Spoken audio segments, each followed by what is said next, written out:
आज है 13 मई 2022 और 13 मई 2022 से करेंट अफेयर के जो भी महत्वपूर्ण प्रश्न बनते हैं हम सभी प्रश्नों को डिस्कस करेंगे।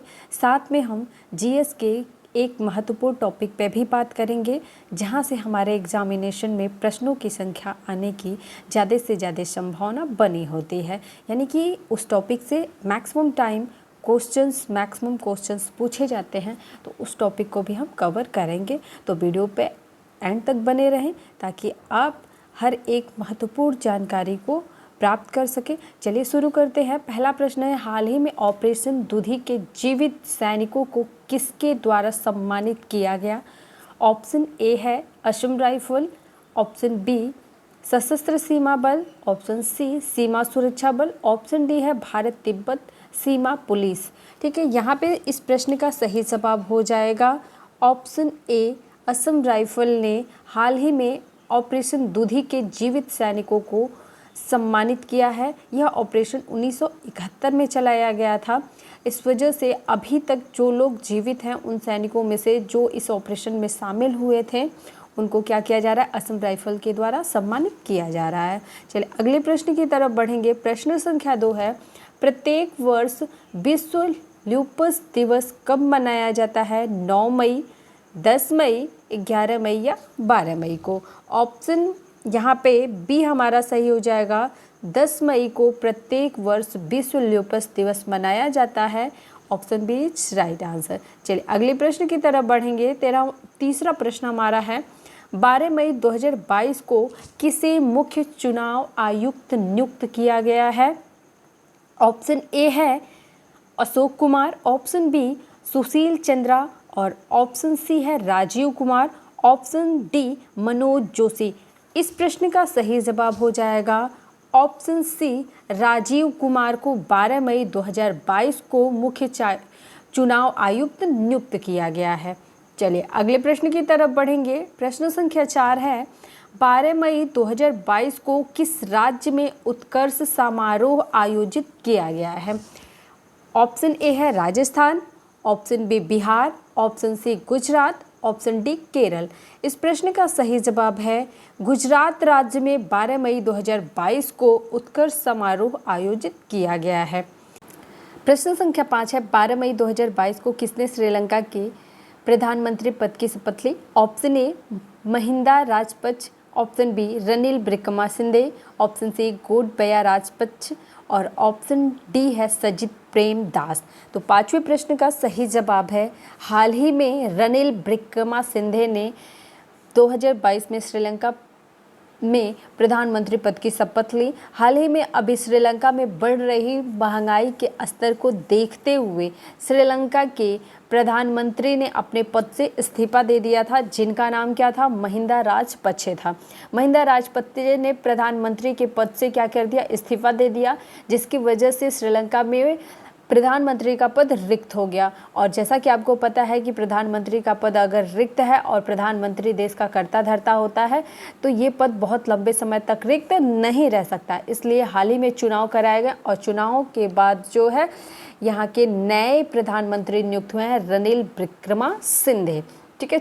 प्रश्न संख्या 6 है, हाल ही में भारतीय पुरातत्व सर्वेक्षण ने किस राज्य में स्थित राखी गढ़ी में 5000 साल पुरानी आभूषण बनाने वाली फैक्ट्री की खोज की है? ऑप्शन ए है Uttar Pradesh, option B Gujarat, option C Punjab, option D Haryana. इस प्रश्न का सही जवाब है हरियाणा, ऑप्शन डी। भारतीय पुरातत्व सर्वेक्षण विभाग ने हरियाणा राज्य में स्थित राखी गढ़ी में 5000 वर्ष पुरानी आभूषण बनाने वाली फैक्ट्री की खोज की है। तो ऑप्शन डी इस प्रश्न का क्या हो जाएगा? सही जवाब हो जाएगा। अगला प्रश्न है, चर्चा में रही पीएम वाड़ी योजना किससे संबंधित है? ऑप्शन ए स्कूली शिक्षा से, ऑप्शन बी एमएसएमई से, ऑप्शन सी वाईफाई से, ऑप्शन डी है ओलंपिक खेलों से। तो इस प्रश्न का सही जवाब है ऑप्शन सी, पीएम वाड़ी योजना वाईफाई से संबंधित है। ऑप्शन सी क्या हो जाएगा? सही जवाब हो जाएगा। अगला प्रश्न है, प्रश्न संख्या 8 है, हाल ही में कौन सा देश नाटो के cooperative cyber defence centre of excellence में शामिल होने वाला पहला एशियाई देश बन गया है? ऑप्शन ए है दक्षिण Korea, option B Japan, option C Thailand, option D है वियतनाम। इस प्रश्न का सही जवाब है ऑप्शन ए दक्षिण कोरिया नाटो देश के cooperative cyber defence centre of excellence में शामिल होने वाला पहला एशियाई देश बना है। चलिए अगला प्रश्न देखते हैं। प्रश्न संख्या 9 है, 9 मई 2022 को बायोगैस से चलने वाला भारत के पहले ईवी चार्जिंग स्टेशन का उद्घाटन कहाँ किया गया? ध्यान रखेंगे, महत्वपूर्ण प्रश्न है। ऑप्शन ए है Patna, option B Puri, option C Jodhpur, option D Mumbai. इस प्रश्न का सही जवाब है ऑप्शन डी मुंबई में 9 मई 2022 को बायोगैस से चलने वाले भारत के पहले ईवी चार्जिंग स्टेशन का उद्घाटन किया गया है। चलिए अगला प्रश्न देखते हैं। प्रश्न संख्या 10 है, हाल ही में किसे पहले बांग्ला अकादमी पुरस्कार से सम्मानित किया गया है? Option A Mamata Banerjee, option B Rashid Banerjee, option C Bratya Basu, option D है हमारा मुनमुन दत्ता। इस प्रश्न का सही जवाब है ऑप्शन ए ममता बनर्जी को पहले बांग्ला अकादमी पुरस्कार से सम्मानित किया गया है। इस प्रश्न का सही जवाब हो जाएगा ऑप्शन ए। तो आज हम जीएस में कंप्लीट करने वाले हैं महात्मा गांधी की जीवन से संबंधित जो भी आंदोलन रहे हैं और उनके जीवन से संबंधित जो भी प्रश्न हमारे एग्ज़ाम में आ सकते हैं, तो उन सभी टॉपिक्स पे हम एक नज़र डालेंगे और सभी बिंदुओं को संग्रहित करते हुए चलेंगे। तो आज स्टार्ट करते हैं और देखते हैं कि क्या क्या चीज़ें महत्वपूर्ण हैं महात्मा गांधी की, जहाँ से हमें प्रश्न देखने को मिल सकते हैं हमारे एग्ज़ाम में। जैसे कि आप जानते हैं कि महात्मा गांधी की जयंती से ही संबंधित हमसे प्रश्न कभी कभी पूछ लिया जाता है कि 2 अक्टूबर को क्या होता है। तो अब हम शुरू करते हैं, ठीक है। मोहनदास करमचंद गांधी, जिनका नाम 2 अक्टूबर 1869 को पोरबंदर नामक स्थान पर हुआ था। यदि आपसे पूछे कि गांधी जी का जन्म कब हुआ था, 2 अक्टूबर 1869 को हुआ था, जिन्हें महात्मा गांधी के नाम से भी जाना जाता था। कभी कभी गांधी जी का पूरा नाम पूछता है, तो गांधी जी का पूरा नाम क्या था? मोहनदास करमचंद गांधी, ठीक है। मोहनदास करमचंद गांधी, करमचंद इनके पिताजी का नाम था, जिसकी वजह से इनका नाम क्या था? मोहनदास था, और करमचंद इनका क्या था? सरनेम था, यानी कि इनके पिता द्वारा दिया गया सरनेम था, ठीक है। इनका जन्म कहाँ पे हुआ था? पोरबंदर नामक स्थान पे हुआ था, ठीक है। ये पोरबंदर में इनका जन्म हुआ था। इनके पिता का नाम करमचंद गांधी था, इनका नाम मोहनदास करमचंद गांधी था। इनका जन्म हुआ था 2 अक्टूबर 1869 को। इन्हें गांधी जी के नाम से भी जाना जाता है। चलिए आगे देखते हैं। गांधी जी का जन्म 2 अक्टूबर अंतर्राष्ट्रीय अहिंसा दिवस के रूप में मनाया जाता है। तो यदि आपसे क्वेश्चन पूछ दे कि अंतर्राष्ट्रीय अहिंसा दिवस कब मनाया जाता है, तो अंतर्राष्ट्रीय अहिंसा दिवस 2 अक्टूबर को मनाया जाता है। क्यों मनाया जाता है? क्योंकि 2 अक्टूबर को गांधी जी की जयंती होती है और गांधी जी अहिंसावादी थे, ठीक है ना। ये हिंसा के बिल्कुल खिलाफ थे, इन्हें हिंसा बिल्कुल पसंद नहीं था और ये अहिंसावादी थे। इसलिए हम अंतर्राष्ट्रीय अहिंसा दिवस मनाते हैं 2 अक्टूबर को, ठीक है। महात्मा गांधी जी का भारत का राष्ट्रपिता भी कहा जाता है। ये बिल्कुल, भारत के राष्ट्रपिता किसे कहा जाता है? तो भारत के राष्ट्रपिता महात्मा गांधी को कहा जाता है। ये प्रश्न भी हमारा यहाँ से कवर हो जाएगा। चलिए आगे देखते हैं। गांधी जी के पिता का नाम करमचंद गांधी था, जैसे कि मैंने बता दिया आपको, करमचंद गांधी था। अभी क्वेश्चन ये आ गया कि इनके पिता का कारोबार क्या था, इनके पिता क्या करते थे? तो इनके पिता राजकोट के दीवान थे, राजकोट के दीवान थे। इनकी माता का नाम पुतलीबाई था। कई बार कंपटीशन में आपसे पूछ लिया जाता है कि गांधी जी के माता का नाम क्या था? इनकी माता का नाम पुतलीबाई था। इनकी सत्य और अहिंसा विचारधारा से मार्टिन लूथर किंग और नेल्सन मंडेला भी काफ़ी प्रभावित हुए थे।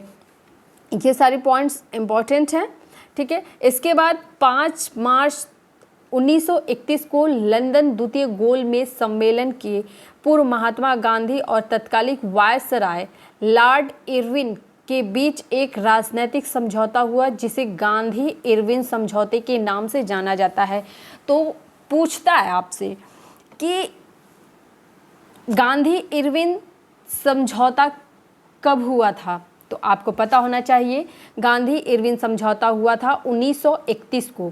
5 मार्च 1931 को गांधी इरविन समझौता हुआ था। अब यहाँ पे मैं एक टॉपिक और बताऊंगी आपको कि जब संविधान निर्माण की बात हुई तो 3 गोलमेज सम्मेलनों का आयोजन किया गया था और तीनों ही गोलमेज सम्मेलन भारत में नहीं हुए थे। कोई भी गोलमेज सम्मेलन भारत में नहीं हुआ था, जो भी हुआ था वो लंदन में हुआ था।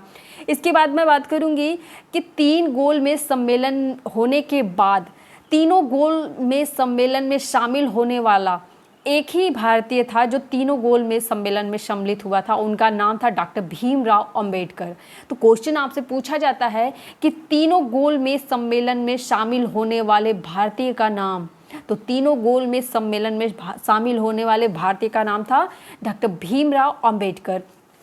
और क्वेश्चन कभी कभी आपसे ये भी पूछता है कि महात्मा गांधी किस गोलमेज सम्मेलन में शामिल हुए थे। ठीक है, तो महात्मा गांधी सिर्फ और सिर्फ दूसरे गोलमेज सम्मेलन में शामिल हुए थे। पहले और तीसरे में महात्मा गांधी शामिल नहीं हुए थे। और जब दूसरे में शामिल हुए थे गोलमेज सम्मेलन में, तो वहाँ पे एक समझौता हुआ था जिसे हम गांधी इरविन समझौते के नाम से जानते हैं। ठीक है, तो ये सारे पॉइंट्स भी आपके एग्जाम की दृष्टि से महत्वपूर्ण है और निश्चित तौर पे गोलमेज सम्मेलन से एक प्रश्न आपको आपके क्वेश्चन बुकलेट में देखने को जरूर मिलेगा। तो ये पॉइंट बिल्कुल मिस मत करिएगा। गोलमेज सम्मेलन इंपॉर्टेंट है आपके एग्जाम के लिए, यहाँ से क्वेश्चंस आएंगे ही आएंगे। तो आप लोग इस टॉपिक को देख भी लीजिएगा और जो अभी मैंने बताया, जैसे कि मैं क्वेश्चन बता रही हूँ कि क्या क्या क्वेश्चंस बन रहे हैं यहाँ पे, उन सभी क्वेश्चंस को साथ में उनके आंसर को आप लोग नोट कर लीजिए। चलिए, अब यहाँ ये सारे भी आप देखेंगे प्रीवियस ईयर क्वेश्चन पेपर उठा के, तो आपको अंदाजा हो जाएगा कि यहाँ से कितने क्वेश्चंस पूछे जाते हैं। अब जानते हैं गांधी जी द्वारा चलाए गए प्रमुख आंदोलनों के विषय में।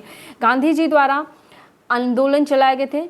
असहयोग आंदोलन चलाया गया था 1920 में। गांधी जी का सबसे पहला जब आंदोलन चलाया गया था, इन्होंने चंपारण से शुरुआत किया था, जो कि 1917 में चलाया था इन्होंने। 1917 में चंपारण सत्याग्रह हुआ था और यहीं से गांधी जी ने पहला सत्याग्रह शुरू किया था। इसके बाद 1920 में असहयोग आंदोलन हुआ। 1930 में नमक सत्याग्रह आंदोलन गांधी जी के द्वारा हुआ और दलित आंदोलन 1933 में गांधी जी के द्वारा चलाया गया और भारत छोड़ो आंदोलन अंग्रेजों को भारत से निकालने के लिए गांधी जी द्वारा यह आंदोलन 1942 ईस्वी में चलाया गया था। ये सभी आंदोलन आपके एग्जाम की दृष्टि से बेहद महत्वपूर्ण हैं, सभी को नोट कर लीजिएगा। 30 जनवरी 1948 को गांधी जी को नाथूराम गोडसे ने गोली मारकर हत्या कर दी। ठीक है, अब यहाँ पे एक पॉइंट बहुत ही महत्वपूर्ण है कि गांधी जी का मृत्यु दिवस क्या है, 30 जनवरी। कब मरे थे? 1948 में मरे थे। गांधी जी की हत्या किसने की थी? नाथूराम गोडसे ने। यहाँ से 3 क्वेश्चन आपसे पूछे जा सकते हैं कि गांधी जी की हत्या किसने की थी? नाथूराम गोडसे ने की थी। किससे की थी? तो गोली मारकर की थी। ठीक है, गांधी जी की हत्या हुई कब थी? तो गांधी जी की हत्या हुई थी 30 जनवरी 1948 को। ठीक है, ये डेट आपको बिल्कुल याद रखनी है। अगली लाइन देखते हैं हम। अगली लाइन है, इसलिए हर वर्ष भारत में 30 जनवरी को शहीद दिवस मनाया जाता है। अब देखिए, शहीद दिवस कब मनाया जाता है? 30 जनवरी को शहीद दिवस मनाया जाता है। क्यों मनाया जाता है? क्योंकि गांधी जी को नाथूराम गोडसे ने 30 जनवरी 1948 को गोली मारी थी, यानी कि गांधी जी शहीद हुए थे 30 जनवरी 1948 को। इसलिए हम 30 जनवरी को हम शहीद दिवस के रूप में सेलिब्रेट करते हैं। तो ये सारी चीज़ें थी आज के वीडियो। आशा करती हूँ आज का ये सेशन आप सभी लोगों को समझ में आया होगा, सभी बिंदु अच्छे से स्पष्ट हुए होंगे, सभी प्रश्न भी आप लोगों ने अच्छे से किए होंगे। तो यदि आज का सेशन पसंद आया तो वीडियो को लाइक करिएगा। इससे पहले मैं आप लोगों से कुछ डिस्कस करना चाहती हूँ कि आप लोगों के द्वारा ये वीडियो तो देखा जाता है, अच्छे रिस्पांस मिलते हैं, बट जो रिस्पांस मैं चाहती हूँ वो रिस्पांस आप लोगों के द्वारा नहीं मिल रहा है।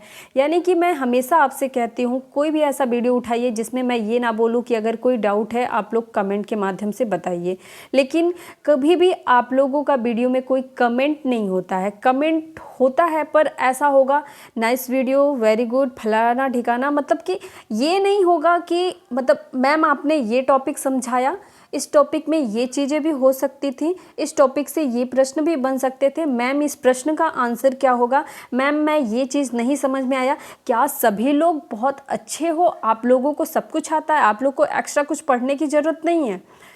तो अगर आपको पढ़ने की ज़रूरत है, आप एग्ज़ाम देने जा रहे हो, तो थोड़ा सा सीरियस हो जाओ। जिस तरीके से आप लोग तैयारी कर रहे हैं, मुझे नहीं लगता कि आपकी तैयारी किसी बहुत अच्छे वे में जा रही है, और इस तरीके की तैयारी से कोई बहुत अच्छा रिस्पांस आपका नहीं आने वाला है। तो आप लोग बहुत हल्के में इस एग्ज़ाम को मत लीजिए। किसी भी यूनिवर्सिटी से आप अगर एंट्रेंस एग्ज़ाम देने जा रहे हैं लॉ एंट्रेंस के लिए, तो ये जान के चलिए कि आपके बहुत ही ज़्यादा वहाँ पे स्टूडेंट्स होने वाले हैं और कंपटीशन बहुत ही हाई लेवल का होने वाला है। अगर मैं DDU की ही बात करूँ तो सिर्फ 300 सीटें हैं, और 300 सीटों के लिए 3000 से भी ज़्यादा स्टूडेंट अप्लाई करेंगे। फिर आप अपनी एबिलिटी को यहाँ पे खुद से जज कर लीजिए कि आप कितनी अच्छी तैयारी कर रहे हैं। और मैं आपकी तैयारी को ऑब्जर्व कर चुकी हूँ, क्योंकि आप लोगों के द्वारा क्वेश्चन नहीं पूछा जा रहा है। लगभग 3 साल से मैं ये काम कर रही हूँ, और सबसे बेहतर जो स्टूडेंट थे 2021 बैच के स्टूडेंट सबसे बेहतर थे, जो कि बहुत ज़्यादा क्वेश्चंस पूछते थे, और 2021 में बहुत अच्छे अच्छे रिस्पांस भी आए थे। 200 में 178 नंबर तक की रैंक 178 नंबर हासिल किया था इस चैनल के स्टूडेंट ने। तो मैं नहीं चाहती कि ये रिकॉर्ड डाउन हो, आप लोगों के द्वारा इससे भी बेहतर रिजल्ट लाया जाए। तो अच्छे से तैयारी करिए। मैं सिर्फ ये नहीं कहूँगी कि आप लोग सिर्फ मेरे चैनल के वीडियो देख करके ही सक्सेस मिलेगी आपको, तभी पास होंगे।